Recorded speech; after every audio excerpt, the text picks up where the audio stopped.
Hey guys, today I want to share with you my top tips and must-have items for taking a long family road trip. Our family of 8 recently returned from the biggest trip we've ever taken together, both in terms of the length of distance that we traveled and the amount of time that we were away from home. We traveled 3,200 kilometers round trip. We were gone for 11 days, and we all still like each other after all that's been said and done. So I'd say that we did some things right, and I wanted to share with you some of the things that I thought to pack, some of the things that we did in the vehicle along the way to make things function a little better. And make sure you stay tuned till the end when I'm going to share my most important tip. But I've divided all of these things up into a few categories. So the first thing I'm going to talk to you about is your vehicle. So first things first, with your vehicle, you want to make sure that you just take care of any routine basic maintenance that needs to be done on your car. Make sure you get your oil changed if you're coming close to due for an oil change. Check the tire pressure on your tires to make sure that they're well inflated. That's going to improve your gas mileage and keep you safer on the road. In addition to that, you should make sure that if you have any mechanical concerns with your vehicle, that you get those checked out before you leave. We had some weird sounding things in our brakes a few weeks before we left, and so we took our van to the mechanic and asked him to just please take a look at them. I was expecting that we were going to need to replace something in the brakes, and he called and said, "Your brakes look like they're brand new. You don't need to pay me to replace these because there's nothing that needs to be changed." Now, A, I'm glad that we didn't have a big bill that we weren't expecting, and B, I'm really glad that we just checked anyway, because normally a little bit of a squeak in the brakes isn't too big of a concern where we live, because we live on the prairies. Everything's flat. It's not that big of a deal if the brakes make a little bit of a squeak. But I didn't know if it meant something more serious was going on, and our trip we were planning was going to take us through the mountains with a lot of change in elevation, and when you're coming down really steep mountains, you want to be sure that your brakes are working properly. So I'm very thankful that we got that taken care of. Another thing that I think is fun to have, this is not a necessity, but it may be helpful to you, maps. I don't know about you, but I love paper. I love maps. And when I was a kid, growing up, I would take a lot of road trips with my parents because my older siblings lived far away in other provinces, and we'd go visit them frequently. And so we always had maps in the vehicle. It was just sort of an entertainment thing for me. My parents would pass me the map, and I would trace the route and see where we were going. And so I wanted to make sure that I had maps in the vehicle. So I got my husband to pick these up for me, and he was like, "Really, Kim, you want maps? We have phones for that." But it's just not the same. You can't see the entire route on a tiny little phone. So I like to have a map. And then another thing that's really helpful to have in the vehicle is a package of baby wipes. These are not just for babies. If you have a 3-year-old, sure, she's going to need her hands wiped, her face wiped, but you might spill something and need to be cleaning something up for yourself. So baby wipes are really helpful to have keeping your vehicle clean. And another thing that I think is really important to have in your vehicle, and we have this in there all the time, is a first aid kit. And I made sure that I packed it with additional medication. So I've got the basic stuff like Band-Aids and gauze and polysporin and all kinds of stuff in here. But then I made sure that we also had Advil and allergy pills and things like that, just in case anybody needed something like that when we were on the road. Then we probably would have that packed in our suitcases, but you don't want to have to dig that kind of stuff out from the trunk when you could easily just grab it from the front of the vehicle. And then another thing that is really helpful to have, this just comes into play with keeping your vehicle clean and tidy. We have these little garbage cans. We got these from the dollar store, and they fit in a cup holder.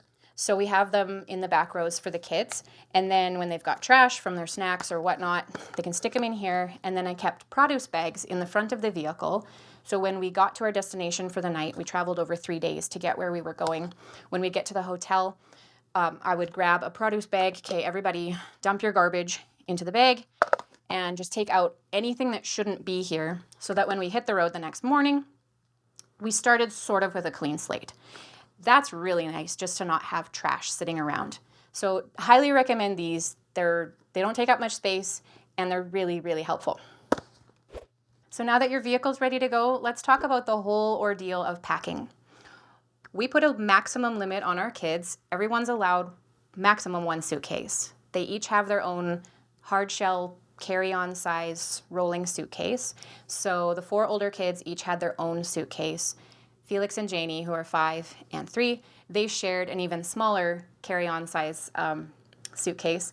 And then Clay and I had a big suitcase for the 2 of us. And we were able to fit it all in our trunk. There was additional stuff like a stroller and a cooler, tech bag, and we brought Janie's potty seat along, but everything fit in the trunk of our van.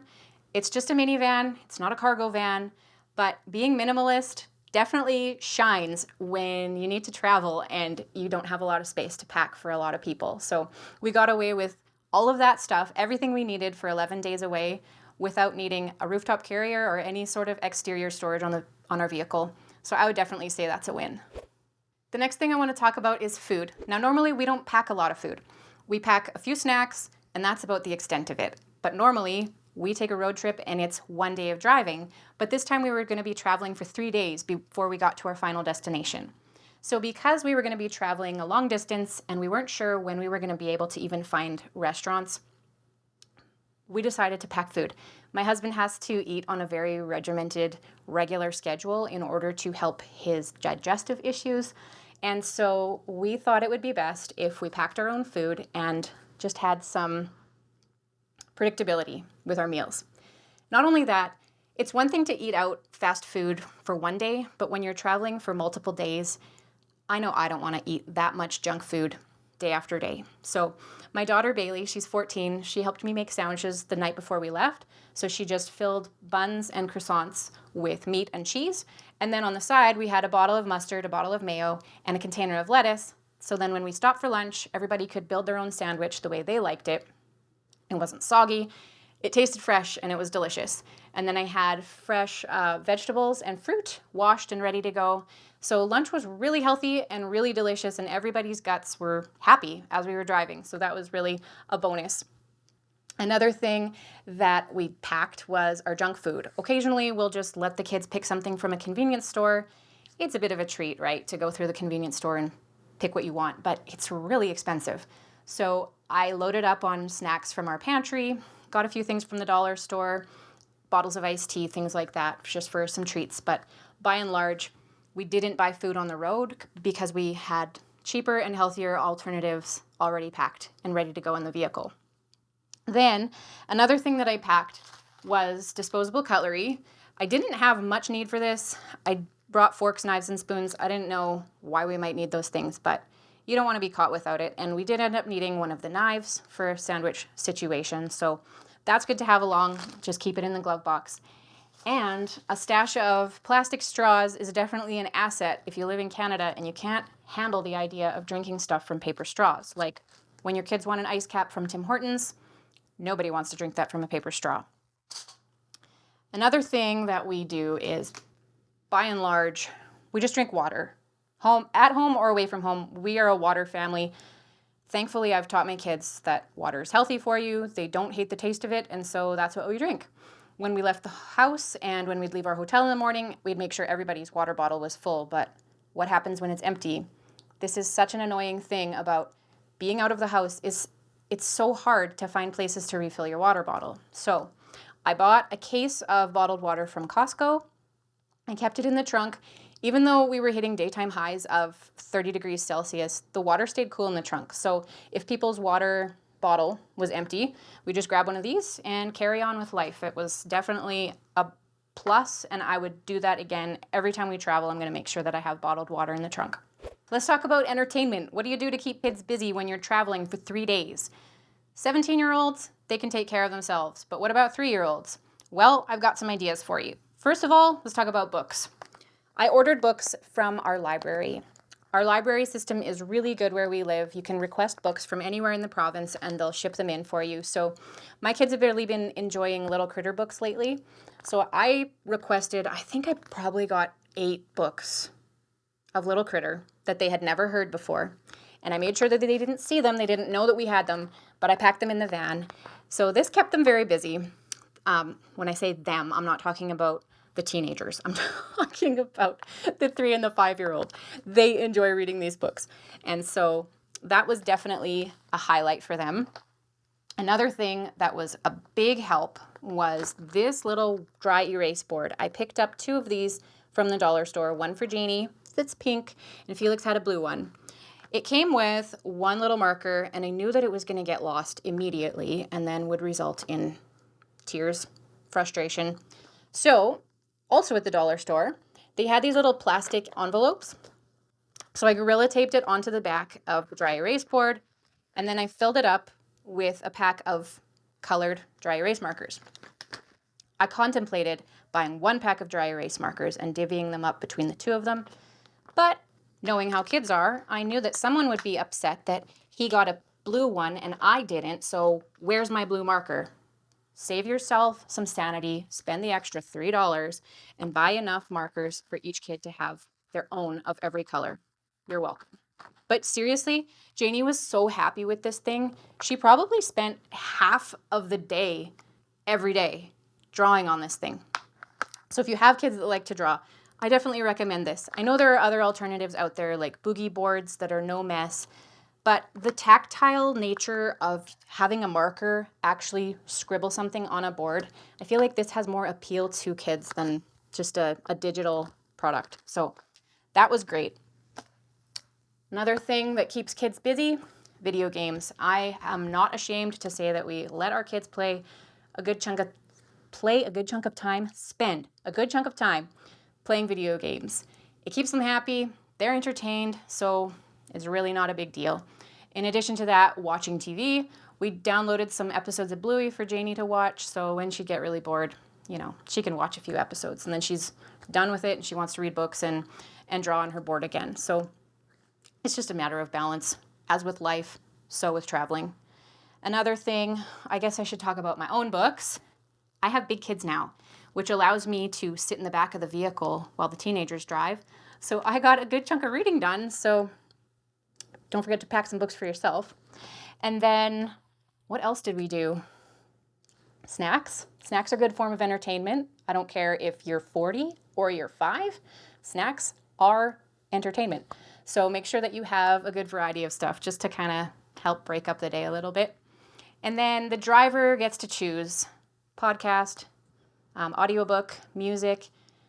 Whoever's driving gets to decide what's going on through the speakers. So if anybody else in the vehicle doesn't like it, they can put headphones in and do their own thing. Let's talk about accommodations. This is the first time that we've ever stayed in a vacation rental home. We rented a Vrbo or Airbnb, and it was really, really a good choice for us this time. In the past, we've never done it because there's a lot of unknowns when it comes to staying at a place like this when you have fragrance and scent sensitivities, as our family does. So when you go to a hotel, everything is just kind of bleached and doesn't smell like anything. It makes it a really safe option for us. Whereas when people do their own laundry at home or in their vacation rental, they want to get fancy. They want to use the smelly detergent. They want to make it extra special with this nice linen scented fabric softener. But newsflash, linen scent doesn't smell like fresh linen, okay? Now, that's why we've always stayed away from renting a vacation rental. But we really wanted to be able to stay in a house, if at all possible, because we were going to be gone for a number of days. And so we found this really cute house where we were planning to go. I sent a message to the host and just asked her, what do you wash your linens in? And she told me that they use an unscented laundry detergent. So perfect, take my money, we booked it. It turned out it wasn't as scent-free as we would have hoped. So after we got there and we spent the first night, Clay said, I really need to go get some more pillows and clean pillowcases because I didn't sleep very well sleeping like this. I couldn't turn my head because the smell on the pillow was so bad.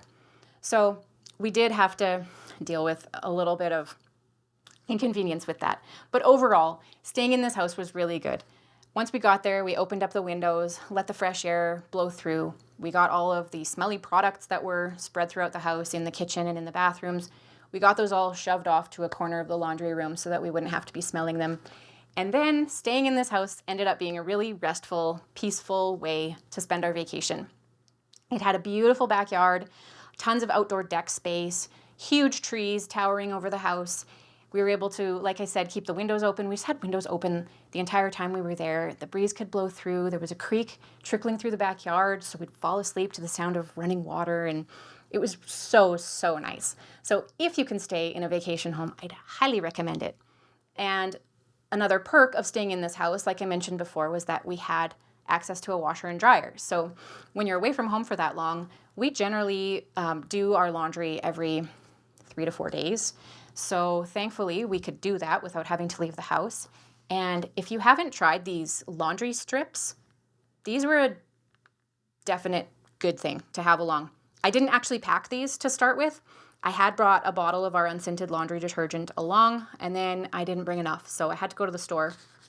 These Nature Clean ones were cheaper than the True Earth brand that you normally see, but they worked really well. So, and then obviously, like, they're not going to make a mess in your bag. They don't weigh anything. So if you're traveling and you are doing laundry while you're traveling, definitely get these. Another thing I packed, this was the first time I've brought these along on a trip, and I'm doing it forever now, is bringing night lights. We, on a normal day, we have night lights in our bathrooms in the house. So if you have to get up to use the washroom in the night, you don't have to turn the light on. There's enough light from a night light. But don't you hate it when you're in a place that you're not familiar with your surroundings and you're stumbling around in the dark? This eliminates that issue. In a hotel, and you're trying not to disturb 3 other people that are sleeping in the same room as you, night lights, you guys.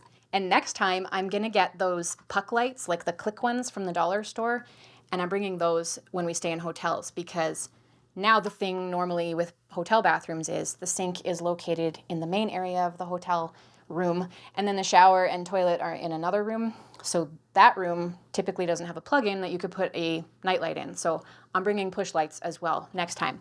But these were awesome. It made it easy to get around in the dark in an unfamiliar place. Another thing that I brought along that I'm really glad that I did was my kids' blackout curtains. Felix and Janie are used to sleeping with blackout curtains in their room. And the house that we were staying in only had curtains in one of the bedrooms. So I thought, I need to bring something that's going to cover the windows. And I had contemplated, you can buy this suction cup blackout travel curtain for kids. It was $50 or something like that, and I just couldn't justify spending that amount of money for something I was only going to use for a week. Then I thought, if I just bring 3M hooks and I hang them over the window, I can just bring the curtains that I already have. So that's what I did, and it ended up being definitely a good thing that I did that, because Janie didn't nap while we were gone, except for one day that I did finally hang up the curtains and force her to have a nap, but she was sleep deprived, and if we hadn't had those curtains along, she would have been a lot grumpier. So think about things that you have and things that you use on a regular basis to make your life manageable at home, and which of those things would be helpful to you on a trip. Obviously, you're not going to pack everything, but curtains pack up easy. They don't take up much space. They're not heavy. Bring them along if you have the space for it. Another thing that we packed for Felix and Janie was their alarm clock and their Gro Clock. Now, our older kids, they have their own devices to be able to check the time when they're away from home. They just have their phone by the bed, so when you wake up and it's dark and you don't know, is it time to wake up, is it not, you can check the time. There's not always clocks available for little kids to be able to see them when you're staying somewhere unfamiliar. So I did bring Felix's alarm clock for his room, and for Janie, I brought her Gro Clock. So that was very helpful that we didn't have the little kids coming and chasing us out of bed at 5 a.m. because they thought it was time to wake up. One other thing that I just wanted to mention in regards to accommodations does have to do with food, but it's more so about the food that you're eating when you're staying where you're staying. That just is to get your kids some fun stuff for breakfast. We got our kids cheap, not cheap, really expensive, nutritionally cheap cereal, junk cereal, Lucky Charms, apple fritters. You're on vacation. Let them have a good time with the Fruit Loops. And toaster waffles and cheap syrup. I always just buy maple syrup because I feel like it has some sort of nutritional value. I don't buy cheap syrup, but my kids beg me for gray syrup. I've been informed they call it gray syrup because at McDonald's, when you got hotcakes, the little package of syrup, the plastic makes the syrup look gray. So cheap syrup to them is gray syrup. Really doesn't sound appetizing, but they think it's the best thing in the world, so we bought a bottle of gray syrup. Okay, that brings us to the end. My final tip, this was the thing I told you was the most important thing, so thank you for sticking around to hear it. My best tip for you is to pray before you take a trip with your family.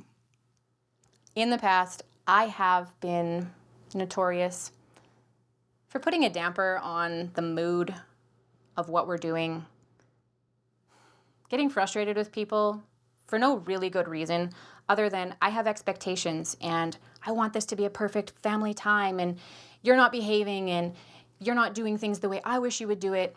You know what? This trip is not about you. I had to remind myself of that. So I prayed for weeks before we went on this trip. Jesus, please make me gracious. Please make me calm and kind and gentle.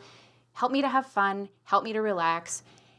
And he did. He answered that prayer. It was restful, it was fun, it was enjoyable, and everybody had a good time.